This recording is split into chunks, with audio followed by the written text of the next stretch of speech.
John Stones is shit at football. John Stones can't pass the ball to save his life. John Stones is not worth 50 million. John Stones is worth even less than Pablo Aranguiz. Wow.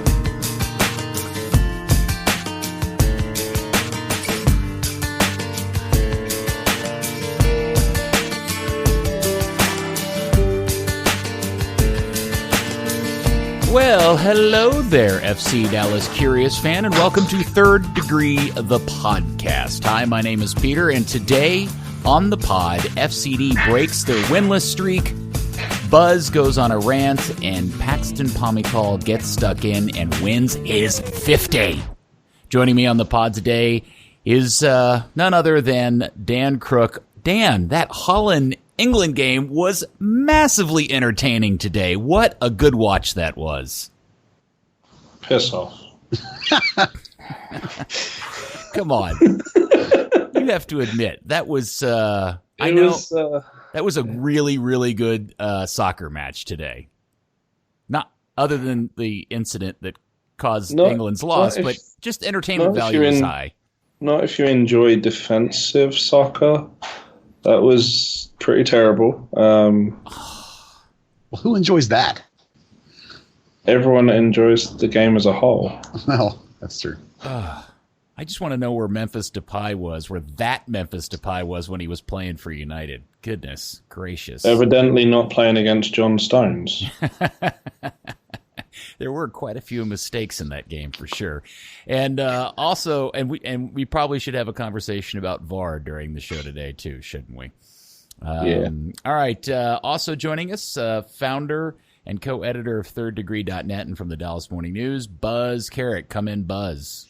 Hello, Peter. Calling in today from Soccer House in Chicago, where I'm currently trying to find Greg Berhalter so I can kick him in the nuts. You were not like yourself today, Buzz, on the Twitter. No. You went off on a rant. Yeah, I'm pissed. So you're we can get to that later. No, we'll talk about this first. Let's talk about this first. So you're specifically unhappy with the Gold Cup roster. Oh yeah. Very unhappy. All right, let me try and distill down in essence what I'm upset about. Okay, the U.S. failed to qualify for the World Cup last time around, after which we all had this gnashing of teeth and talking about how we fixed U.S. soccer. I, in particular, wrote a piece about how old the U.S. soccer team had become, and I am a big proponent of soccer being a young man's game. Okay? The crux of this argument, the crux of this discussion, is that I don't believe the Gold Cup has much value. I think that if you win it, great, it's the Gold Cup, who cares? If you lose it, whatever, it's the Gold Cup, who cares? So, for me, the Gold Cup roster should never be about picking the Gold Cup, particularly winning the Gold Cup, particularly right now when we have just failed to qualify for a World Cup. For me, the Gold Cup is one of the few, if you will, real tournaments the United States plays in other than World Cup qualifying. This tournament, and this tournament in particular, should be about the next qualification cycle and the next World Cup, which start in March of next year. So that's 6-7 months from now you have to get ready. So that's right around the corner in soccer terms. So my complaint is with this particular roster is that Berhalter included 4 players who were already right about 30 years old or older, and by the time World Cup qualifying starts will be 33, 32, and 31 respectively. That is way, way too old to be of help for qualifying, let alone the World Cup. So those players should not have been chosen. Now, if you think we should win the Gold Cup and play to win the Gold Cup, then this roster is for you. This roster was picked with the best players currently available. I think that's a mistake. I think they should have gotten rid of those 4 players. And at this point, people have tried to argue with me like, well, who would you bring instead? And my response is, it doesn't matter. Who I would want to bring is not important. The point was Berhalter, the man who we've appointed to run our soccer program for the next cycle, he should have chosen who he thinks could be an asset going forward into qualification. He should have sacrificed the chance to win the Gold Cup and not brought Josie Altidore, Michael Bradley, Omar Gonzalez, and Tim Reen. Those 4 players should have been left out in favor of essentially almost anyone, all the way down to the U17 team if you want. Bring anybody, give them a chance to be bloodied at a high level, find out if they've got it, bring a guy you think maybe could do it, maybe a guy that needs a little playing time to break through, whatever it is, anybody but those 4 guys, because this tournament does not matter. So that's why I'm upset, and that's the rant I went on. And there are obviously people that think that we should win the Gold Cup and we should play guys like Josie Altidore and Michael Bradley. I think it's a massive mistake. Okay. So that's basically it in a nutshell. All right. So, but I want to make sure I understand your point here, because this is Sure. where I think I get a little off track. Are you suggesting that Berhalter picked players he actually doesn't want on the team because somebody told him to? No. I think he picked players to win this tournament, to win the Gold Cup. Yeah, and I don't care about the Gold Cup. I don't think he should be trying to win the Gold Cup. I think he should sacrifice that for the further development of the team towards qualification of the 2022 World Cup. Yeah, I guess there's an argument to be made, though.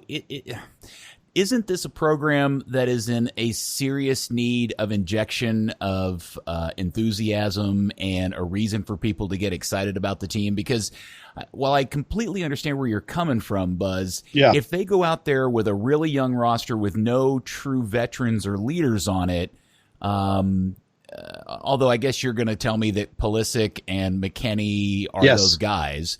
And if they go out there and they lose in group stage or in the quarterfinals, I'm not sure that doesn't do more damage long-term to Berhalter's status as a coach and the progress the federation's trying to make than anything that you're trying to argue about. Well, that you can make that case if you're concerned about selling tickets, or you're concerned about marketing, or you're concerned about fan. If you think that winning this tournament and winning games this tournament isn't important, then you're not going to buy into my argument. I don't mean you specifically. I mean a person who thinks that, and that's a fair take. If you think that, then you're never going to buy into my argument. You're going to think it's more important to bring guys that are going to win you some games. And that's a valid argument if you believe that. I just strongly, strongly, strongly believe that's not the case, that it's more important to sacrifice some minutes to these old guys, sacrifice a chance to win, to either develop a fringe guy or maybe even look at somebody you've never looked before. And the corollary to your discussion of bringing guys that if you're trying to win, why are you necessarily picking Altidore then? How about Chris Wondolowski? That's the hottest dude in American soccer right now if you're talking about trying to win these games, right? So I'm not necessarily sure, and believe me, I don't think Wanda's a good example of who you should bring. That's ridiculous. I'm just saying that clearly there's a disconnect for me between the idea of winning this thing or even performing well in this thing. I think you should burn it to the ground. And I thought you should have 2 years ago. And I even wrote this in a piece, like these guys should never be called again.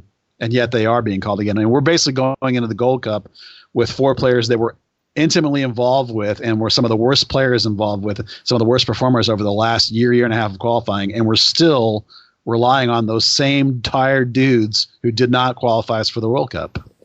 So that's my take. So here's Buzz and I bickering over this while his team goofed off and turned over an actual valuable game today against Holland with guys who are playing for the biggest clubs in the world. And you must find this highly entertaining, Dan. No, I think Buzz is right. I mean, that was a problem with the England team for a very long time. Those, golden generation type players who never did a thing. And, it took, it took a massive overhaul to get to the World Cup semi-finals and to, be where England have got to. And today they played like absolute crap. But well, let me ask you this, Dan. I didn't look at the England roster. I did watch half the game, but I didn't look at the roster. Is there a guy on there who's equivalent to like your 31-year-old striker, or your central midfielder who's going to be 33 in about 6 months? No, I mean, half the team's right. 22, 24. Right. They're going for the team that just won. What did they just win in England? The under 21 Euros, wasn't it, that they just won? Right. Something like that. Something like that. They won a couple of youth tournaments. Yeah. So they're going forward with those guys. Yeah. That's what I'm saying that U.S. soccer should be doing. Yeah. I totally understand your position. Well, I just at the end of the day, I think there is way more pressure for this team to convert success and give the impression that they've righted the ship and put it in the right direction. And if I'm Greg Berhalter, I kind of understand some of it. Now, look, I like adding Omar Gonzalez to any roster at this point, who, by the way, is a Dallas kid and I think is a great guy and all of that. Love him. Yeah. I don't understand why he's on this roster. I've never been a Josie Altidore fan, but I also understand there are people who think he's the only guy who's even close to being an international caliber striker, which makes me laugh and also depresses me at the same time. Yeah. So, I think you can pick and you can nitpick anybody's roster selection, but I think for you, there's a philosophy difference that's going on here more than anything else. No, and it is a fair take to say that Berhalter may be feeling some heat. The new administration may be feeling some heat to try and produce. They may look at this as like, we're going to show you that we're better.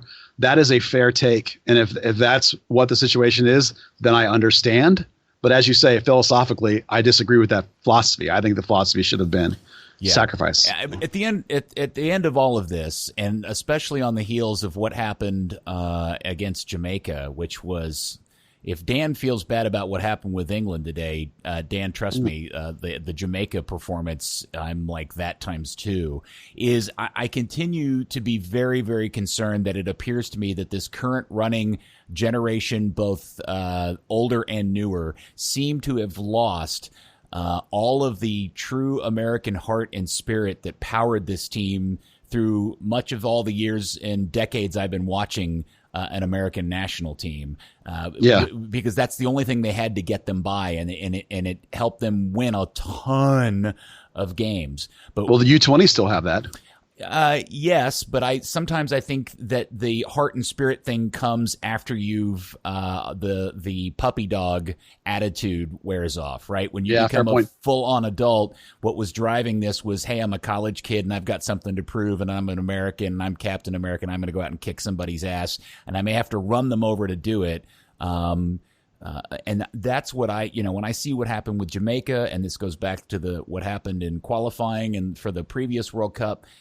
Those are the elements that I think are obviously missing from all of this pool of players at this point. That really, really worries me more than anything else, because we have the most experienced. We have the largest pool of the most experienced American players that I can think of in our history, and we are seeing some of the worst, consistently poorest performances. Game in and game out over the course of the last 2 or 3 years, with what should be our best players ever. And to me, the one mitigating factor that's missing out of that is that weird, sticky American spirit that all the other countries hated to face for all those years. Give me more Clint Dempsey. Heck, give me more Clint Mathis. Those guys, right? Those nasty, anything goes to win, will, determination. That's what's missing. I think Dan just unless Will Trapp. Much less Will Trapp. Did you guys buy into my Will Trapp is Berhalter's Victor Ulloa take? No, Ulloa's better. Yeah, I'm not arguing with you on that take. I'm just saying that, that's kind of the way I feel about it. The way Oscar felt about Vic is clearly the way Berhalter feels about Will Trapp, I think. And Zardes. Now, amongst all of this is we had the absolutely mind-bending victory that the U.S. men's national team ends up beating France. Holy crap.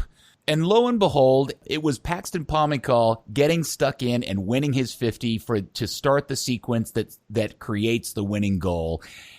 Look, there is nobody else on that team that's even close to producing just end-to-end stuff that Paxton is doing. There are so many amazing elements to that kid's game that he is throwing out there.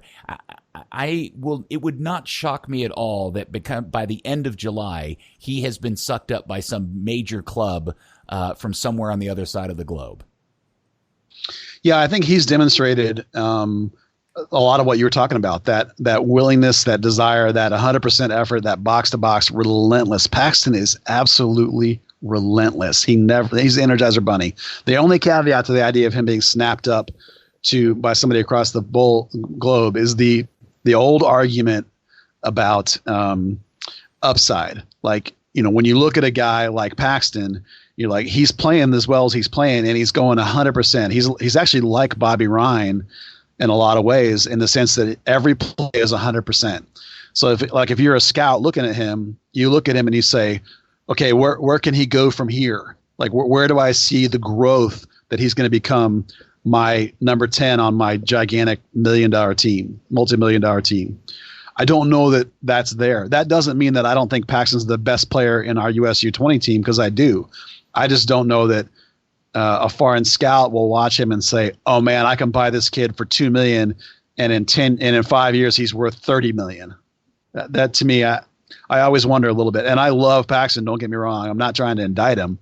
I'm just saying that I don't know that he's actually going to get that kind of offer just because of that. Yeah, it's a trouble position. There's always going to be the, Pulisic being the exception of, do I trust an American in my most important position? As unfair as that may be, and then it's a case of looking at Paxton as an 8, and we know, he can certainly play a lot of that role, but it's not necessarily a strong point. That frustrates me a little bit to hear you guys say that, because I just see elements to his game that excite me so much. I mean, when he tracked back so many times to win balls and recover balls deep in their defending third. The one in particular was the sliding tackle on the French number 8 guy, where he cleaned that dude out and stole the ball and went back upfield, and it was as lovely as it could be. There was lots of interesting things to discuss about the U20s. I was just really surprised in terms of France, how quickly they just seem to be willing to take their foot off the pedal for a team that was clearly, one of the 2 favorites to win the U20 World Cup. I was really shocked that the U.S. was able to get back into that game the way they did. And it was a little surprising, wasn't it? That it must have been, and we've said this about FC Dallas too, when they've played teams they think that they're better than. When you get that goal, you're kind of like, we got this. They can't play with us. And then you sit back a little bit, and maybe that's what happened with France. I mean, you are talking about guys who, that was the big story ahead of time, right? That they have these hundreds and hours of guys that are played at the pro level that like they may look at the U20 World Cup as like a step down, whereas our guys are all, hungry as heck and looking at the U20 World Cup as the biggest thing they've ever done. So, that maybe that's a contributing factor. I don't really know, because I agree with you that France kind of went into a mode once they had a goal, and they just let the U.S. do their thing. I thought it was crazy, actually. Well, especially once they went up 2-1, that's clearly where I thought they took their foot off the pedal. But I just think there's something to enjoy as an American fan. If you want to get all upset about the senior team, there's a lot to really get excited about in terms of just the fact that you've got a U20 team that fell behind, took a lead, allowed 2 goals, fell behind, and fought back, not just to tie the game, but to win the game, is a great achievement. And it didn't happen against a Honduras or, Lithuania. It happened against France, which was a favorite to win the tournament. And that's I hope people take a minute to enjoy that, and enjoy the fact that clearly the best player on the team is a kid from your town, right? That's a big deal to me. Oh yeah, it's fantastic. He's clearly their best player. He's clearly FC Dallas's best player. And one of the takeaways for me actually is I can't remember a tournament for a U.S. side where when they were missing a couple of guys for cards that were theoretically, you would hope, the best players for those positions, and the U.S. brought in guys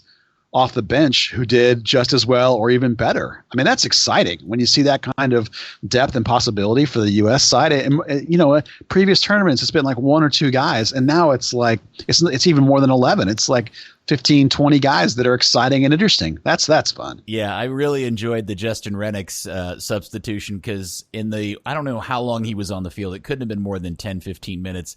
I swear I saw 3 different French players kick him. Because they were so mad at him for all of the pestering he did.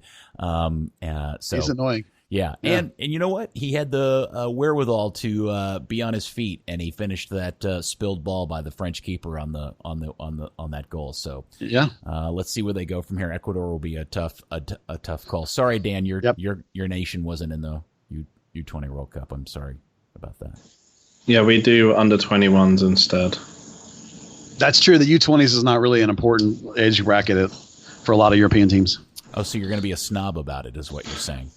No, that's why we did a Toulon tournament instead. It's an under-23 tournament where we spend our under-21s. Oh, I see. Tally-ho.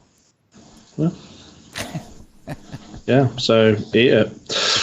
That's what. That's actually something the U.S. is going to be doing with their U23 team going forward. Is they're going to try and use younger guys because the 23 cycle is on, and they're not looking for like this minute. Whatever that next camp is, I can't remember, but they're looking at guys that are a little bit younger too for the very same reason. Thinking longer term. Yeah, that is the one crazy part of that whole story, trying to tie the two things together. The senior team and the U20 team is that Josh Sargent storyline, which I'm truly baffled by that whole process of how they kept him off the U20s. I just feel like there's a part of this story that we're not getting, right? Because everybody's confused as to why they didn't pick him for the Gold Cup. But because they didn't do that, they kept him from playing in the U20 tournament where he clearly probably would have been a major asset to that team. Yeah. I just feel like we're missing something there. Well, some people have said, well, you wouldn't have seen Soto or whatever. And I'm like, well, I mean, Sargent's the guy that everyone with U.S. soccer is hyping up as like the guy, right? So we're about to have him play nothing. He's not going to do either one now. So it's like, I mean, maybe he's going to be involved with a 23 team, I guess, at some point. But it's like, you had a chance to develop him one way or the other, and now you're developing him neither. Just pick one of them and let the guy play. That's all. Yeah, give him a chance. I've seen people try to make the argument, or at least Berhalter suggested it had something to do with Leget's injury, and they needed somebody that could play more than one position. But I feel like the kid from Derby that they added to the roster fills that role very well and is probably the direct replacement for Leget. So I don't know if I buy all of it. And I'm not half convinced that they didn't particularly like his performance against Jamaica. I didn't think Sargent was all that good. He hasn't played a ton for his club team this year. Maybe there's sure, but maybe that's why you make the case that he needed to be on here because he's not getting time for his club. Maybe getting some Gold Cup games, like more than one game, might have been good for him. Maybe playing him with Pulisic might have been good for him. Okay, so here's how the conversation played out. Tab Ramos calls Greg Berhalter. He only gets his voicemail, leaves a message. Hey, Greg, it's Tab. So you told me not to play Sargent, and I notice now he's not on your roster. What's going on? Call me back. 5 minutes later, gets a text. Who? Okay, let's move on to talk about Pax's club team, FC Dallas, Football Club Dallas, now sitting in 5th place with 21 points after 15 games. They are 9 points away from last place in the West and 16 points out of first place. And this is a victory pod because, believe it or not, Seattle came to town and the final score was FC Dallas 2, Seattle 1. There was like a 2-hour rain delay. Somehow Seattle scored all 3 goals in the game. FC Dallas ends up with a single shot on goal, but we got a whole bunch of Thomas Roberts.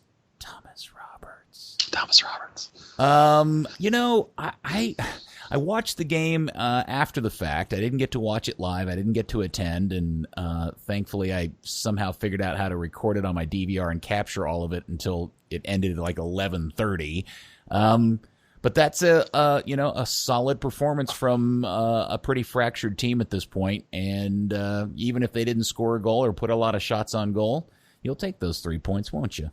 Yeah, considering the amount of people that you're missing, it's not quite as bad as it's going to be now, but it still is pretty bad. And Barrios is getting it done for this team. He essentially created both of those own goals, and own goals only happen from really outstanding opportunities. It's not like the guy scored an own goal from midfield. They were all low-driven, hard, devastating balls into the box, the kind of things that strikers are going to put away if somebody doesn't put a body on it. So, Dallas played pretty well. It wasn't quite the Luchi ball we're used to, but maybe that's important. Maybe it's important to learn to sacrifice a little bit of Luchi ball for creating some danger and creating some opportunities. And Thomas Roberts played more connected passes into the final third than anybody else except for Paxton Pomykal has all season. So Good for him and good for the team. And it was overall a pretty good performance, all things considered. Yeah, when you talk about Thomas, immediately what came to mind was, I wonder what people who think that, for those of us who are Pablo Arangui's detractors, there is a faction of people who think he just hasn't been given enough time, etc. And I wonder if they watch what Thomas Roberts did and how many important passes he did make versus what we get out of Pablo, and they notice the difference, because I clearly see an improvement when Roberts is on the field over Arangui's. Yeah, there's an intensity there. Thomas high pressed better, or with more alacrity anyway, than Arangui's. He created more disruption of the back line. He tried to get into those gaps and split some passes that Arangui's doesn't do, and overall just generally played better defense too than Arangui's does, and that's a big part of the game that Luchi has Thomas working on. Is he doesn't play a pure 10. He wants those two-way guys like your Paxton. You got to do both. We do want to see Thomas make some of those knifing dribbles that Paxton does. That maybe that's the next stage for Thomas Roberts is that, as Luchi says, take some risks in the final third, try and create some danger, and overall you have to be really happy. I think the kid just turned 18. I mean, that's exciting to see him play that way. Compare that to a player Arangui's who's 4 years or more older than he is. It's pretty exciting. I don't know that if Arangui's were to come back tomorrow that Thomas wouldn't still start ahead of him, honestly. So, Dan, you were actually at the game. Buzz was covering the Fort Worth Denton game, and I didn't attend, and you actually were there. Talk about the rain delay a little bit, and how much did that have an effect on the performance for either or both teams? Well, it was a really good thing to start. The FC Dallas's giveaway was ponchos, because everybody used those. That's true. Yeah. Everyone that's been in heavy rain at Toyota Stadium knows the drill. There's very little cover. Thousands of people are trying to find what little cover there is.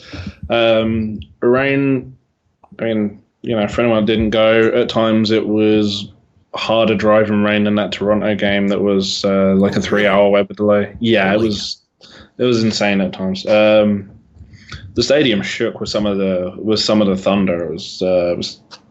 It was surprising that the delay was only an hour and 45 minutes or whatever it was.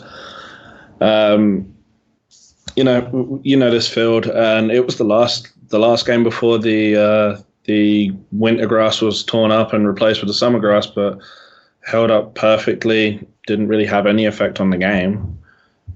Even the crowd, it was a pretty. The attendance held up better than normal on those rain delays. It wasn't like that SKC game where they announced 19,000 fans and there was less than 1,000 people in the stadium. This was like still a terrible, crappy FC Dallas attendance, but like a terrible, crappy summer FC Dallas attendance. Yeah. Well, I'll throw out there that this was the weekend that Dallas was supposed to do their part in the Soccer for All gay pride celebrations across the league. Those didn't happen because of the rain. We have an email into the club asking if those will be rescheduled. We have yet to hear back if, in fact, they plan on doing that at all, if at all. So I will say, for all the worrying about, we can't offend Collin County soccer mums and all this, there was a shed load of people buying up those Pride jerseys. Those things went quicker than the home and away. So, maybe they underestimated their... Yeah, there's been a pretty positive response to the images of those jerseys on Twitter from the FC Dallas fans. It seems to me, Yeah, and the team didn't even wear them. Oh, they did. I guess they didn't wear them for warm up. Well, no. because it was before warm ups that the delay even happened, so they had to come out and warm up and not do like the formal walkout. So they were just in their bench tops. I want to go back to the game in Barrios, and everybody keeps talking about Barrios' performance, but nobody mentions and I realize Barrios beat a couple of guys for that first, I think it's the first goal. He beats a couple of guys and he does his Barrios thing and he gets into some space, but he kind of overhits that first ball. And what I don't get is nobody is giving credit to Ryan Hollingshead for making the run to be in that space, and he actually put a really good header on frame that forced the own goal in the first place. And everybody talks about Barrios having 2 assists, but it was really Ryan's run and finish, at least attempted finish, that garnered the first goal. Well, my take on that was that Barrios was actually crossing it to Hollingshead because the ball was really accurate right to Ryan. And you're right, if Ryan fires the ball, it looks to me like Ryan, when I watched the multiple angles, that Ryan is trying to head the ball to Baji, who's right, where he should be, dead center in the box at that point. So, whether I haven't actually asked Ryan whether he was shooting or crossing, but, Ryan certainly deserves some credit for what I thought was the best game he's ever played as a right back, because he's done that, played right back a couple of times for FC Dallas and been trash both times he's played right back that I can remember. So it was really good, I thought, to see him play it really well. Which is nice because now Luchi has the options of playing him on both sides if he needs to. Well, that certainly has to come as a relief to Luchi, just simply because maybe he feels more comfortable that he can give Reggie a weekend off. And you know what? There was some interesting, I don't know, was there Luchi's comments about giving Reggie a game off, depending on which version of the actual quote he gave you read, whether it was the full quote or the version the team put out. Was there a little bit of something to read between the lines there at all? It wasn't even between the lines. Like Luchi, both in the press conference and when I talked to him in the middle of the week, said that Reggie's game off wasn't just like giving him rest. It actually was somewhat performance based on like how he had done against Vancouver. It's not like it was like, oh my gosh, he's terrible, we're benching him. It wasn't that. It was like, okay, we're going to give him a game off. Let him, relax his mind, reset his brain. And Reggie, admittedly, in some of the quotes I've seen, said, I did not respond to that well. I did not take it well, because Reggie for sure took it as a benching. But, since then, Luchi twice that I've seen has been very complimentary of Reggie's response since that he has elevated his play over the last week and a half. And it has done him good to have gotten that game off, to have maybe that little wake-up call of there are other options. So, if whichever way you want to read it, it's been an effective move that Luchi has made here. It looks like so far. And, we saw a lot of really good play in the day. I thought Brian Acosta was particularly good, but I will ask this question. Was that game against Seattle, is that the last time we will see Grazo in an FC Dallas shirt? Yeah, I think there's actually a chance that that's true. I don't know if Dan agrees with me, but I think Grazo is playing right now some of the best soccer he's played since he's come to Dallas. He's back in the Ecuadorian team. We saw when Grazo did come back what a humongous difference he makes being in the lineup. If he goes to Copa America, which is one of the most scouted tournaments in the world for the big, huge clubs, if he goes to Copa America and plays well, and Ecuador does well, it's very likely that you could see somebody coming in for him. We already know there's teams interested. There's already been reports of various teams tracking him for, a season now. So it's entirely likely that you could see a big offer come in if he has a great Copa America and he could be gone. This is a selling club now, right? So you never know. I'm not saying it's happening. I'm just saying that it certainly could be the case. You also kind of have to take into account opportunities to be seen. It's always the great unknown with every footballer. And Ecuador, realistically, they're not finishing top of the group. They're probably finishing second or third. I think if they finish second, they face Brazil, and if they finish third, they face Argentina in the quarterfinals. Now, that's that kind of game. Put yourself in the shop window. If Ecuador pull off an upset and Grazo's holding down the midfield, he's suddenly going to look like, well, not $1 million, significantly more than $1 million. He's going to look like the kind of guy that's like, okay, he's 24. Most of the large teams are working with defensive midfielders who are early 30s. So all he's got to do just that one good game, and it could propel him so much. So considering the fact that they only had the one shot on goal, and all of the other things that we've already talked about. I know the club won the game and everything. There isn't a chance anybody's feeling any better about the status of the attack, though, at this point, is there? No, one of the things I've written about actually in the last 2 games now is that their shooting efficiency has fallen off. And it's not, I don't mean that in their finishing ability. I mean that in their on-goal percentages, like how many shots are they taking versus how many are on goal. And earlier in the year, they were doing a really good job with that. They were doing it like a 65, 70% rate. But now the last 2 games, it's fallen way dramatically off, and they're getting 12, 13, 14 shots and only 1 on goal. And a lot of the shots are coming from midfield, like Grezzo and Acosta are both getting more shots than you want. Like the last game, I think Hollingshead and Acosta against Vancouver, I think it was, had the most shots. And then Grezzo and Acosta did it against Seattle. Don't quote me on those numbers, but I think that was the case. So generally speaking, though, shots are coming from too far out, which is a big problem last year. They're not coming from in close. They're not coming from good, efficient situations. So it's for sure a trend now that it's happened for 2 games in a row. It's definitely something they need to look at and work at going forward. Missing bodies still. Can it be fixed quickly? I don't know, but it's definitely an area of concern. Yeah, Acosta had 4 shots. Grezzo had 3. Baji and Barrios had 2, as so did Ferreira. And Thomas Roberts had 1. The 1 shot on goal, if you just want to feel better about it, at least came from Jesus. So it did come from year 9. I think all of Grezzo's landed outside the stadium. Yeah. Yeah. He loves to moonshot those, doesn't he? He was trying them on his left foot as well. It made no sense. Well, they know it's a problem area too, because when the session I watched this week, when they split into individual groups, the midfielders all worked on long range shooting basically from outside the box. So it's clearly a thing, and it's clearly a thing defensively. We've talked about this since the San Jose game, the first one.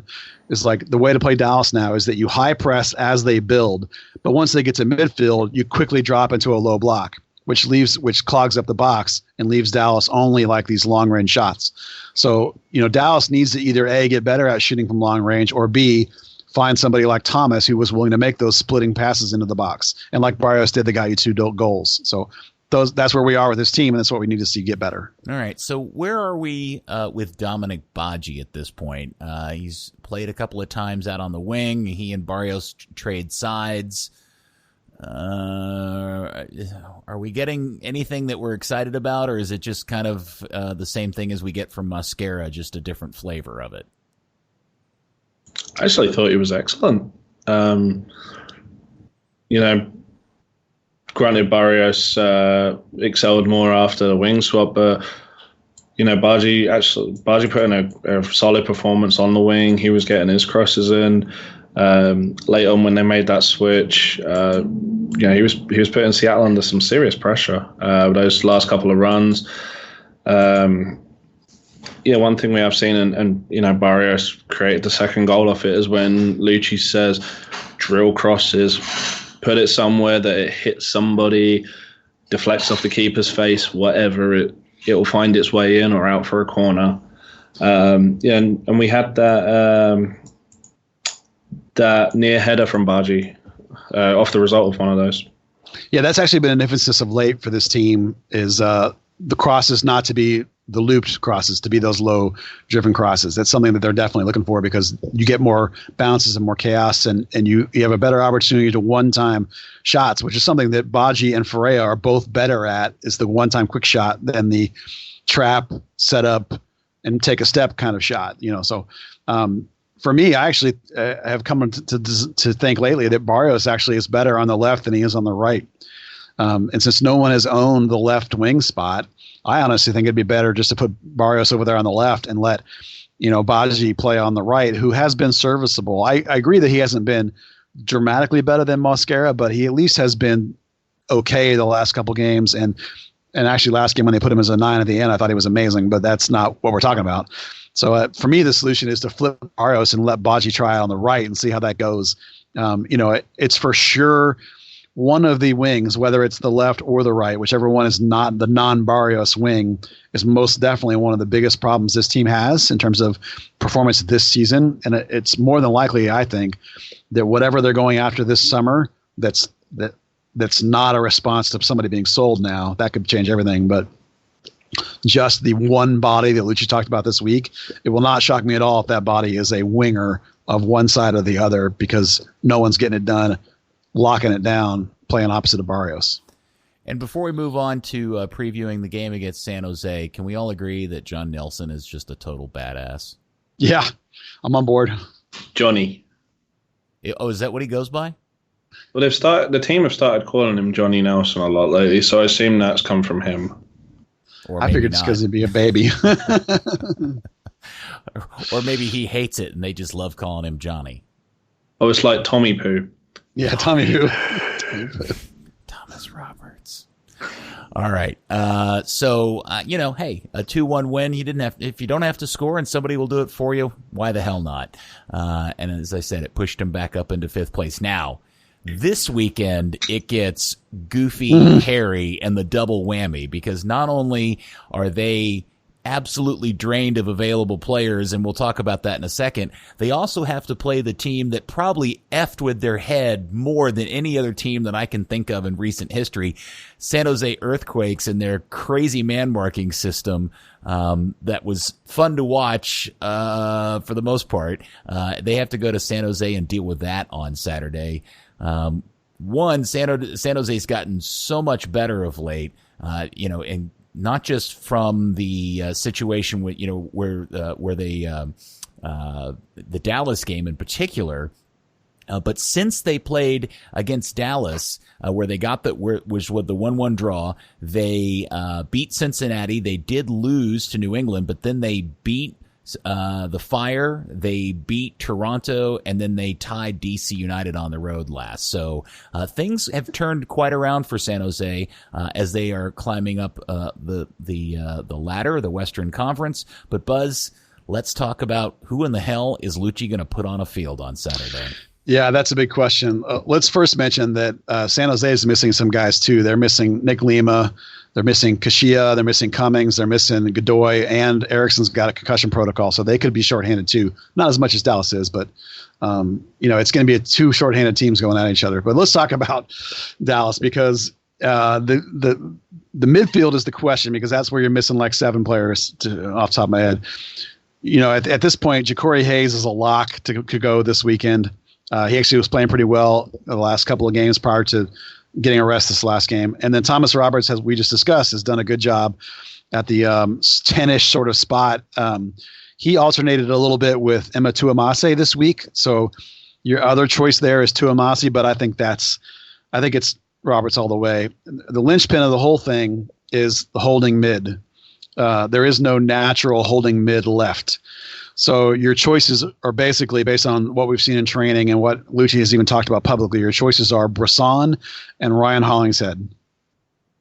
Brisson is very physical, very tenacious, and willing to hit people hard in that spot, which would be great in terms of defensive intensity and intensive grit, but might make you a little bit worried about yellow cards. The other choice, Hollingshead, in that spot is a much smoother possession sort of player, but we all know that Hollingshead is not a natural defender. He's a converted defender, so there is a little bit of concern there. Obviously, which one you pick changes the back line. Zeke looked great in training, so I'm expecting him to play. But Nelson was held out of training, so is Nelson available or not? We don't know yet. If Nelson can go, then he can play left back, and then Hollingshead can go into the middle. If Hollingshead is in the middle, then Bresson could be center back and Ziegler could be left back. So you have a rotation there, depending again on who you pick, Brisson or Hollingshead. So which one is, you never know. The front three will stay the same, Baji, Ferreira, and Barrios. I have no reason to think it'll be different. The one big, huge thing that's going to be news here is that I've learned from a couple of sources that Jesse Gonzalez is going to be out for this game. They're going to rest him because of his ankle. So it's Jimmy Maurer, no Jesse. Well, it didn't come as a surprise, since he was tweeting photos of being in the doctor's office with his feet in front of a ankle diagram on the wall. Yeah, it's we knew he was going to get it looked at, but he did play on it last week with this problem. So theoretically, he's getting it looked at or giving some rest. But I have found out that they are resting him, so he will not be in this game. So it'll be Maurer and Zorbeck, which actually reduces them to just 18 players available.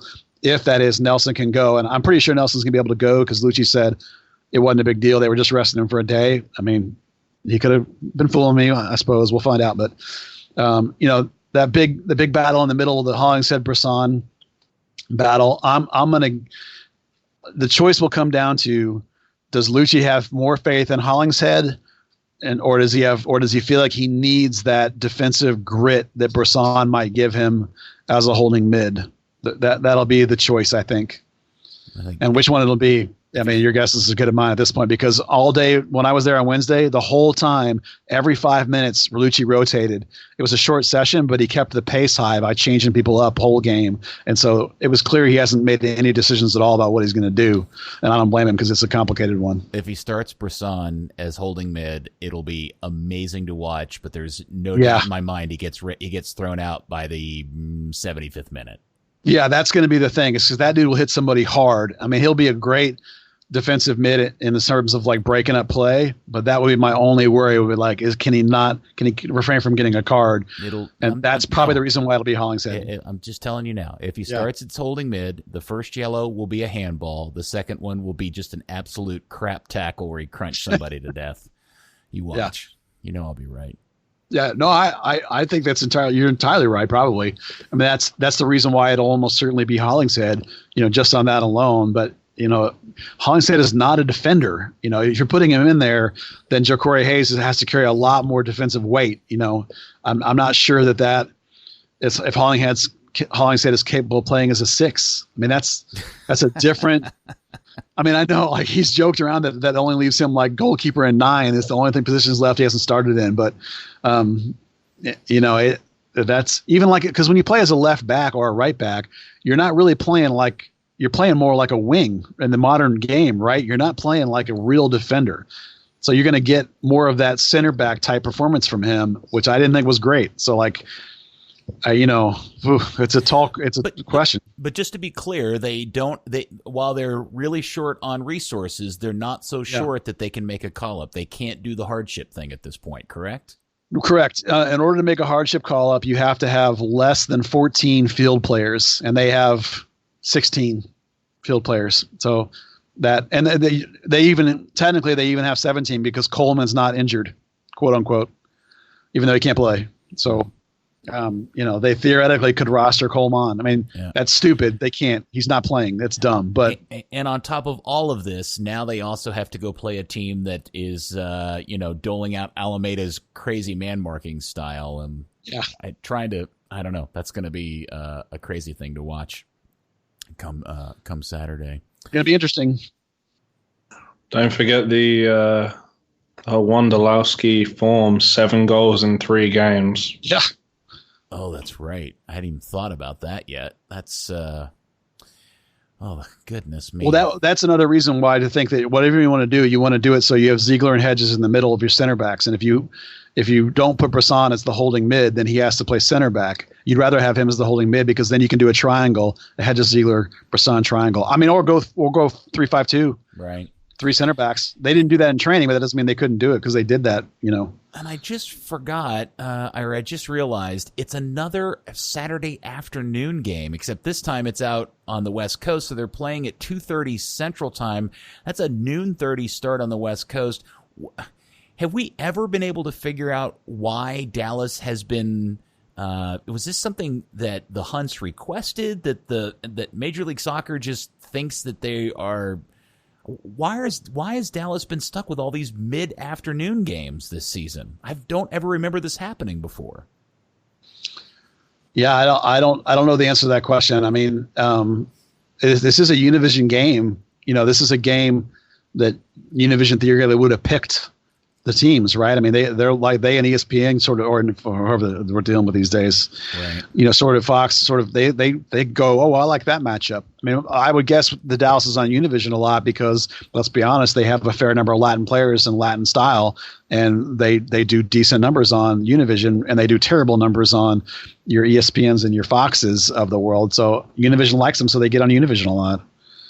And then the other thing I wanted to ask was I saw a quote today from Luchi, where we had a conversation about the Dan Hunt interview at halftime a couple weeks ago, where he's, made some sort of weird, promise or reference to the number of players. It was, I swear I heard him use like the plural of players that were, game changers that they're going to bring in the summer.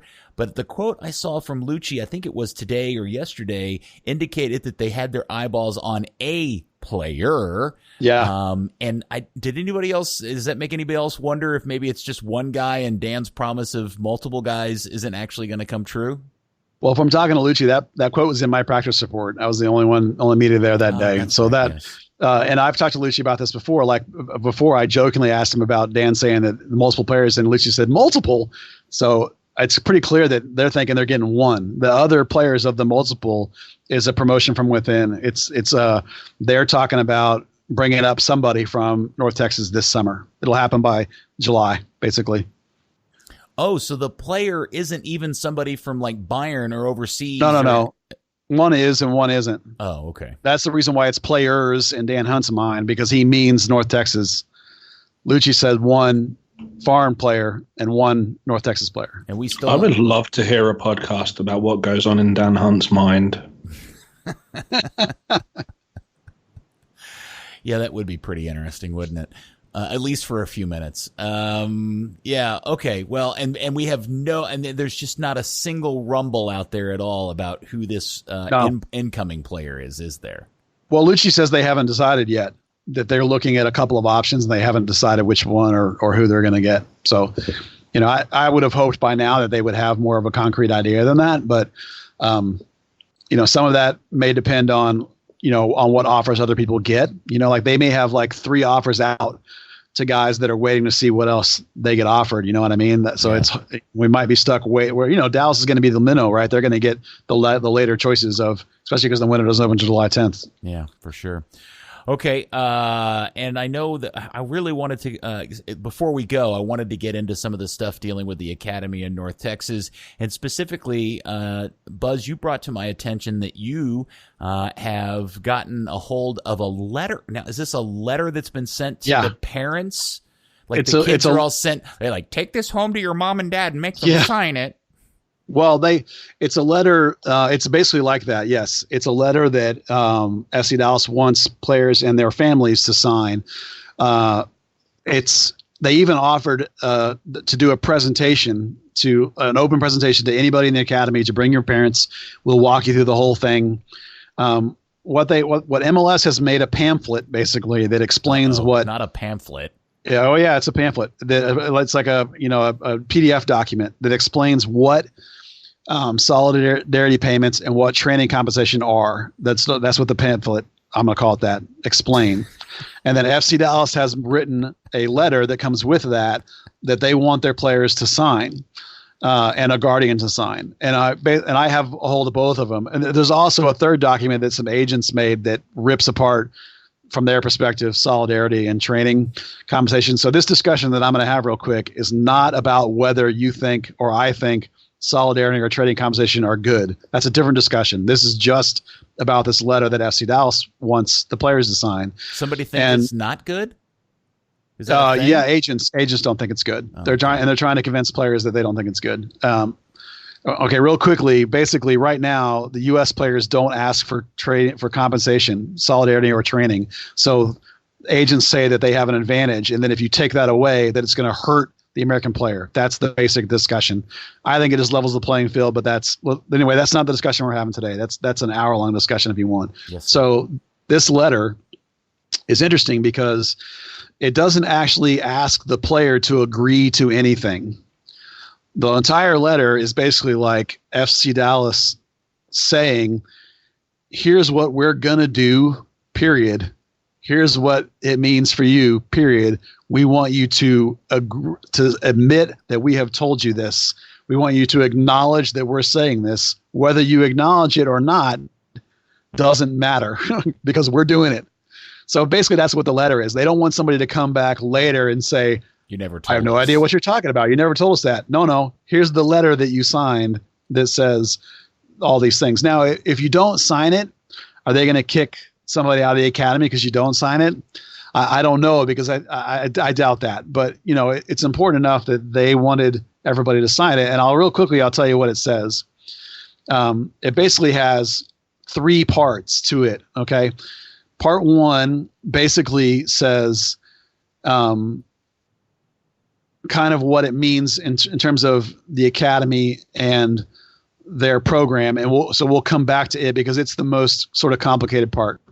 The middle part says a list of what you get by being in the academy. It basically lays out what the academy is going to pay for. It says we're going to pay for coaching, we're going to pay for facilities, we're going to pay for blah, blah, blah, blah, blah. It tells you everything you're going to get as a benefit. So you basically are agreeing, I hear that you've said you're paying for this.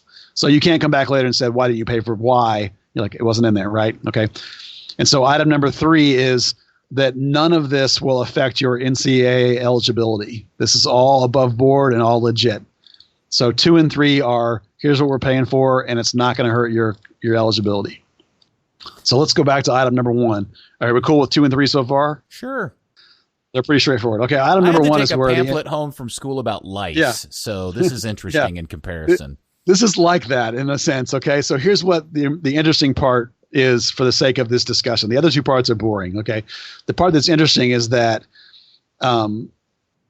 it says that we want you to acknowledge that we're going to assess your ability to play, basically, which I was like, right, well, why? Of course they are, right? Right. And then the next part says, if we decide you're going to be a pro and we think you're going to be a pro for us, that we will offer you an employment agreement at some point. So basically they're saying we're going to evaluate you, and if you're good enough, we're going to offer you a contract, right? Pretty straightforward. Okay. The third part says that if somebody not from Major League Soccer comes to you and offers you a contract, we want you to tell us, which is, I think, perfectly reasonable. And it's also fairly unlikely because most players don't get contacted directly. They get contacted through FC Dallas or through agents/scouts kind of thing. Yeah. So basically, like, everything's arranged. These teams are all working together because everybody wants to be friendly. So to me, even if you're a player too, like, you want to tell FC Dallas if you get contacted because you want multiple offers. And that's where the next little piece of this section says, if you get an offer, we would like a chance to match that offer. Again, as a player, why wouldn't you want a chance to match the offer? Because multiple offers is good. Well, yeah. Okay. Look, we could spend way too much time reading through all the minutia of the thing, but clearly, what the Hunts are doing, they've got a lawyer or a legal team that has said, "Hey, this new thing is coming. What do we got to do to cover ourselves?" And full credit to them.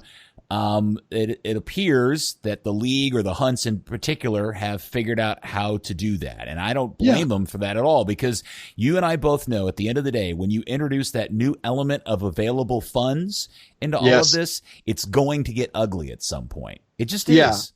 Well, and that's what the last little bit of the whole thing says is, like, we're going to make you an offer. It's 100% your decision. So the whole document is just explaining the way the ground is going to be, right? It's like they don't want somebody to say to them, I had no idea it was going to be like this, because it lays out the whole process as it's going to be going forward. And every MLS team is going to go for these solidarity and training things. And like anything else, these things are all negotiable. Every player is going to be different. A club might waive the training part in order to lock in the solidarity part, because, like, if they think a player has a bigger ups, like Richards probably had a huge solidarity part and no training part, right? Or a guy that had less upside will have, maybe they were like, oh, we want the training, but we don't care about the solidarity because we don't think he's going anywhere. So, well, now, because that wasn't in effect when they sold Chris, is that something that retroactively Dallas can still benefit from? I don't know. I was just using him as an example. I mean, they put a 40% sell-on clause in his deal when they sold him. So, I mean, that's, similar to a solidarity payment in those ways, So, I mean, but I was just using him as an example. And every player from now on that comes out of the academy is going to have the steps that are laid out in this document. They're going to go through them. And every single player is different. Every single player is going to be negotiable. The choice of who you sign with is always going to be with the player. So like this document changes nothing other than spelling out, to the academy kids what's coming. Every time we get into one of these conversations, all I can think of is Dan sitting there listening to this going, this is so boring. This is like drinking water or breathing air to the rest of the world. And we spend countless minutes and hours fretting over stuff that the rest of the world just is like second nature to them. Well, I mean, for us, it's more the EU, that was what led to the Bosman transfer and everything else. The belief that if you didn't have a contract, that the other team didn't have your rights. And then the solidarity payments purely became a kind of get out for that, in that if a player is under the age, I mean, there's the 5% solidarity payment, but there's also an additional one that will, I could certainly see coming to the US at some point, in that if a player is under the age of 24 and you extend a bona fide offer to them, similar to how training solidarity payments are activated here, a team can sign that player for free, but they have to then arrange some kind of fee as like a training compensation. Okay, so Buzz, tying all of this together, I'm going to guess that what we're sensing is all of this is all a bigger picture of that they're about to essentially graduate somebody from North Texas to FC Dallas. Yeah, there is one of the weird things about the way the MLS rosters work is there's a bit of a bottleneck. In the academy, and I'm including North Texas as part of the academy, it's all about progressing guys to the highest level possible. When you get to the MLS team, it's about winning. So most of the MLS roster is players, in theory, that you think are going to contribute and help. Now, the bottom of the MLS roster has, the 10 spots that predate the idea of reserve squads. There's these reserve roster spots. There are things that are GA players and homegrowns are stashed. Your Cerrillos, your Cervanias, Thomas Roberts, they all fit into that space at the bottom. So there's a bit of a bottleneck there, because in order to bring up and sign one of these North Texas players, which they want to do this summer, international spots matter for some of them, and these homegrown supplemental spots probably matter for some of them, because if it's an academy kid, they're going to be a homegrown. If it's not an academy kid, then maybe it's a senior contract. And so, if you can fit one by graduating a guy up from this supplemental part of this roster. But what's important is, and what I wanted to talk about was that it's not just a case. When you're talking about bringing up a kid from North Texas, it's not purely 100%. This is the most talented kid, because it's important when you talk about putting them on the MLS roster that there's a role for them, that they're going to come in and actually contribute. Because if they're not going to get any minutes, then you would sign them and just immediately loan them back to North Texas so they can play again. Well, there's no point in that, right? And we'll use Pepe as an example. Let's say you think Pepe is ready to come up to Major League Soccer. It's one thing to say, I want to sign him to Major League Soccer. I'm going to bring him up, and then he's going to sit on the bench and never play. In that case, don't even bother. Just leave him down there. It's another thing to say, I'm going to sign Pepe, and I'm bring him up because he's going to play, because I'm going to sell somebody, and then let's just pick a name out of the hat. Let's say they think they're going to sell Jesus Ferreira this summer. Right? You sell Jesus Ferreira. Oh, now I got a place for Pepe. Now he's going to come up. He's going to play. So when we talk about the value of bringing a guy up or not, it's not always just going to be the most talented guy, because we all know right now that's Pepe. You know, if it were only about that, you would bring up Pepe. So who is it they're going to bring up? Well, that's the question. It's important to look at. It might be Pepe. It might be that by the time we get to July, that they feel like they need a striker. But when we watch the team play, Jesus right now is doing a pretty decent job of playing the 9. Baji did a nice job filling in at the 9 the other day at the end of the game. They're still giving Cobra lots of opportunities. Oh, I'm sorry, the Garden Snake, lots of opportunities, right? So when you look at that's the whole point I'm trying to make, is that you look at the North Texas team and the obvious name is Pepe. Do you obviously see a place where he comes in and plays significant minutes for North Texas? No, I don't. Not for, I'm sorry, for FCD. Yeah, I don't. Now, if you want to argue whether he's better than Andresic and better than Jesus, we can have that discussion, but it's not obvious.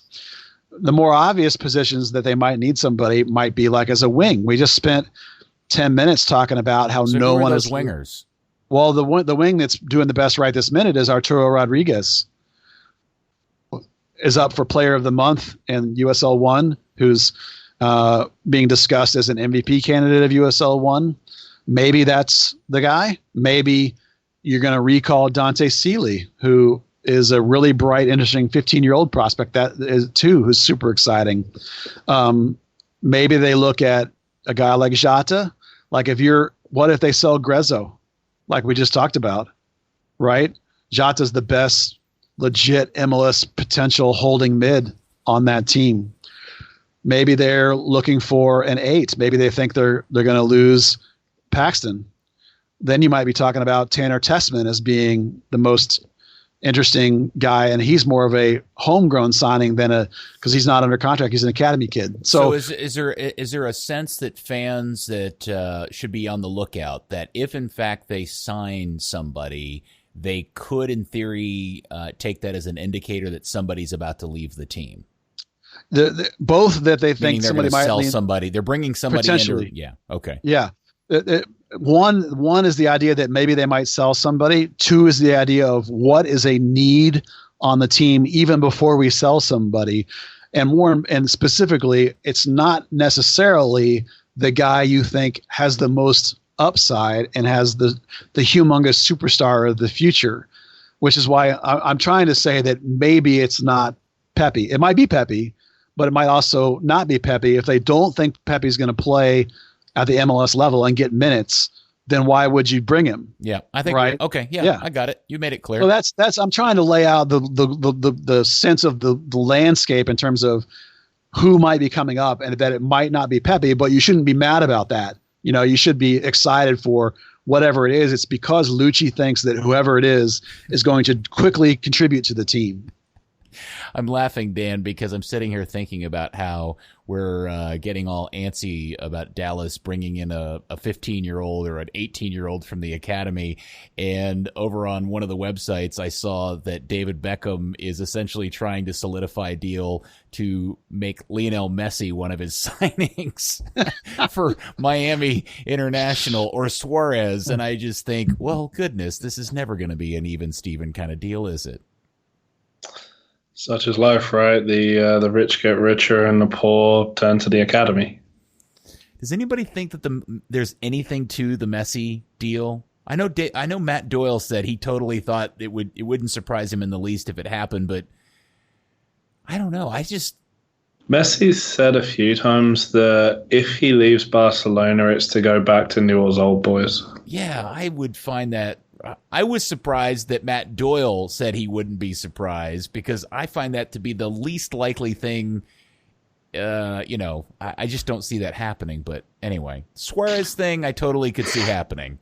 I don't know about specifically with Messi, but I certainly see Inter Miami being a hot spot for Europeans that want to come. On South Beach, yeah, you live on South Beach and maybe be a little more anonymous than you are in Europe, but yet you've still got something to offer to play. I mean, you could see that being really attractive.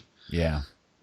Yeah, certainly Major League Soccer as a destination landing spot opens up when they've got another oceanfront team to go along with the two LA teams, right? When you can't, when the two LA teams are all loaded up and don't got a spot, why not go down to Miami and enjoy South Beach for a while and retire? Take your money and relax in the sunshine. Now, Buzz, I've got a note here. During the course, just to kind of pull the curtain back for people, Buzz will send notes saying, "Hey, I want to talk about this and this." And the one last note I have is this 2-word phrase: academy pressure. What the F do you mean by that? Well, what that means is something I was talking to, over the last couple of months, I've been talking to people about the academy, and where its progress is and what's next or whatever. And it's interesting to me that particularly the U17s right now, and behind them, the U14s. And you're going to think I'm crazy. You're going to be like, U14s, what are you talking about? Well, there's still about 6 guys in the U17 team that are, I think are pros at some point. And then you can go the U15s and the U14s are also, that's Peter Lucine's old team that is really, really, really special, that team. The point I want to make is those kids are 2005s. That means within a year from just a little over a year from now, about a year and a half from now, those kids are going to be 15, 16 years old. That's the age at which we now see North Texas signing players. So over the next season, 2 seasons, you're looking at somewhere between 6 kids, maybe, or 7 kids from the 17s, a couple from the current 15s, and maybe a few more from 3 or 4 more from the U14s. They're legitimate professional prospects that are going to be signed. You're looking at somewhere like 15, 16 players. So that's what I mean about pressure from the academy, right? Those kids are going to be coming up from the bottom. Well, where are they going to go? Yeah. If you're a current North Texas player and you're not playing, man, you better start trying to figure out what you're going to be doing with the rest of your career. If you're a bottom of FC Dallas player and you're not playing, Pepe's coming, Jata's coming.